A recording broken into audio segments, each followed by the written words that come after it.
मैं गर्मियों की छुट्टियों में गोवा घूमने गया। वह बीच के पास एक होटल में ठहर गया था। इसके पास ही एक फेमस बार थी। मैं शाम को उस बार में चला गया। वहीं वह एक मेज पर बैठ गया और बियर ऑर्डर की। सामने सुंदर सुंदर परियां नाच रही थी। मैं सामने बैठा उनके डांस को एंजॉय कर रहा था। उनमें से बहुत ही खूबसूरत परी पर मेरी नजर पड़ी। थोड़ी सी देर में हमारी आंखें एक दूसरे से मिली। वो मुझे अपनी मोहक अदाओं से चिढ़ाने लगी। जिस तरह से उसने अपने कोल्हों को हिलाया और गहरे गुलाबी होठों को दबाया, मैं तुरंत सम्मोहित हो गया।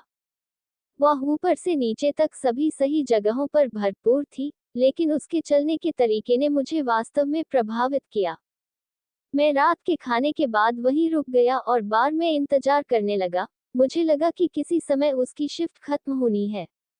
आखिरकार, लगभग रात 11 बजे, वह पीछे के कमरे में गई और टाइट जीन्स पहनकर बाहर आई, जिसमें उसकी मोटी गांड और एक क्रॉप टॉप दिख रहा था, जो मुझे पेट के उभार से चिढ़ा रहा था।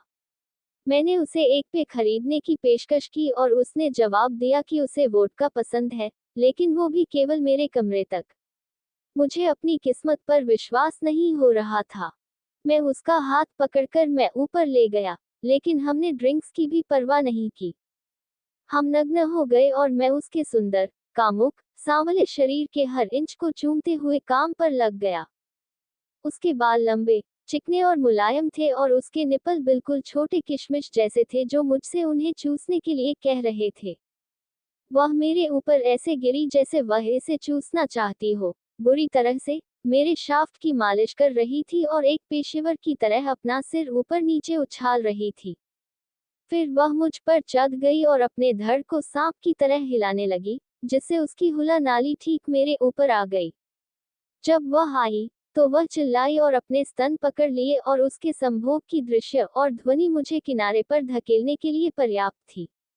हम काफी हद तक एक साथ आए, जो किसी अजनबी के साथ दुर्लभ है, लेकिन सेक्स बहुत अच्छा था। मैं तुरंत बेहोश हो गया और जब तक मैं उठा, वह जा चुकी थी और मेरे बटुए में सारी नकदी भी थी। हालांकि मुझे इसकी परवाह नहीं थी।